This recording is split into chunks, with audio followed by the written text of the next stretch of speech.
पटोले से हमारे संवाददाता ने खास बातचीत की है, आइए आपको सुनाते हैं। आज राहुल गांधी जी के छात्रों की गूंज का कार्यक्रम है पुणे में, और वहीं कल रात को आप लोगों ने आरोप लगाया आखिर किस तरीके से एबीवीपी के कुछ कार्यकर्ता जाकर सीओईपी कॉलेज में लड़कियों के साथ उनके वीडियोस रिकॉर्ड करवा रहे थे, माफ़ी मांगते हुए कि ऐसी कोई तरह की कमी नहीं है। देखो, राहुल गांधी जी की दहशत बीजेपी के मन में कितनी है उसका अंदाज आपको अभी पार्लियामेंट सेशन हुआ उसमें भी आपने देखा है। देश के प्रधानमंत्री, देश के गृह मंत्री उनके डर के वजह से पार्लियामेंट में भी आना बंद कर दिए। तो स्वाभाविक है, महाराष्ट्र में कार्यक्रम है, महाराष्ट्र में बीजेपी की सरकार है और बीजेपी की सरकार को एक दहशत हो गई है कि भाई राहुल जी का ये कार्यक्रम और जिस तरह से लोकप्रियता राहुल जी की बढ़ती जा रही है, इस प्रोग्राम को कैसे डैमेज किया जाए उसकी एक कोशिश की गई। हमारे एनयूसी के बच्चियों को हॉस्टल में जाके, वहाँ पे एबीपी के बच्चों ने उनके हॉस्टल में जाके रात में जो हमारे बच्चियों की बाल उनको नोचे, उनके कपड़े फाड़े और ऊपर से हमारे ही लोगों के ऊपर एफआईआर दर्ज करने का पाप इन लोगों ने किया है। इसके परिणाम फडणवीस सरकार को भुगतने पड़ेंगे। ये झूठे केसेस जो लगाए गए उसके परिणाम भुगतने पड़ेंगे। छात्रों की गूंज कार्यक्रम के पहले अब काफ़ी स्क्रीनशॉट्स भी सोशल मीडिया पे आ रहे हैं कि कांग्रेस पैसे देके कार्यकर्ताओं को बुला रही है कि इस कार्यक्रम को अटेंड करें, ये आरोप लगाया। बीजेपी अपना अनुभव शेयर कर रही है। मोदी की सभा में हो, अमित शाह की सभा में हो, फडणवीस की सभा में हो, हर जगह उनको पैसे देके लोगों को जमा करना पड़ता है और इसलिए वो इस तरह के वक्तव्य कर रहे हैं। लेकिन राहुल जी के लीडरशिप को देश की युवा युवतियों ने एक्सेप्ट कर लिया है। उनको सुनने के लिए, उनकी तकलीफ सुनने के लिए राहुल जी खुद यहाँ पर आए हैं और इनका जो भविष्य जो बीजेपी ने अंधकारमय किया है उसको उजाले की तरफ से लेके जा सकते राहुल गांधी, ये विश्वास युवा युवतियों में हो गया है और इसलिए ये पैसे देके हमें किसी को लाने की जरूरत नहीं है। वो बीजेपी अपना अनुभव शेयर कर रही है। मौजूद हैं कांग्रेस के राज्यसभा सांसद पवन खेरा जी। पवन सर, आज राहुल गांधी जी की छात्रों की गूंज का चौथा इंस्टॉलमेंट है पुणे में। कल रात हमने देखा आखिर किस तरीके से सीओईपी कॉलेज की छात्राएं वो वीडियो बनाकर उन्होंने मदद की गुहार लगाई। आखिर किस तरीके से एबीवीपी के जो वॉलंटियर्स थे वो जाकर वहां उनको परेशान कर रहे थे, क्या मसला है? लड़कियों ने एक इच्छा जाहिर की कि जो उनकी स्कॉलरशिप्स हैं वो पैसा डाइवर्ट किया जा रहा है अन्य योजनाओं के लिए। वो राहुल जी के सामने ये समस्या रखना चाहती थी।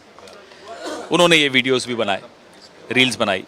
इससे एबीवीपी बहुत नाराज़ हो गई। बीजेपी को बहुत परेशानी हुई कि राहुल जी तक ये लड़कियां नहीं जानी चाहिए। ज़बरदस्ती लड़कियों के हॉस्टल में एबीवीपी के गुंडे घुसे, उनसे माफ़ी के वीडियोस बनाने के लिए, उनको परेशान करने के लिए। उन लड़कियों ने मदद की गुहार लगाई जैसा कि आपने बताया अभी, और एबीवीपी एनएसयूआई के कुछ बच्चे वहाँ गए, उनकी भी वहाँ पिटाई की गई। न केवल पिटाई की गई, ऐसी पिटाई की गई कि उनको अस्पताल में भर्ती कराना पड़ा। पुणे के अस्पताल में आज भी, अभी भी आप जाएंगे तो वो बच्चे हैं। तो गुंडे अगर लड़कियों के हॉस्टल में घुस जाएंगे तो आपको क्या लगता है क्या करना चाहिए किसी जिम्मेदार विपक्षी दल को? उनकी मदद करनी चाहिए लड़कियों। हमने वही करने की कोशिश की। सरकार को क्या करना चाहिए? गुंडों के खिलाफ एफआईआर करनी चाहिए। नहीं, उल्टा हुआ। शिकार जो हुए उनकी गुंडागर्दी के, उनके खिलाफ एफआईआर हो रही है। ये गुंडों की सरकार है। इस सरकार में गुंडे भरे हुए हैं। सर, चूंकि पुणे आप लोगों का थीम भी इस बार है गर्ल्स पावर।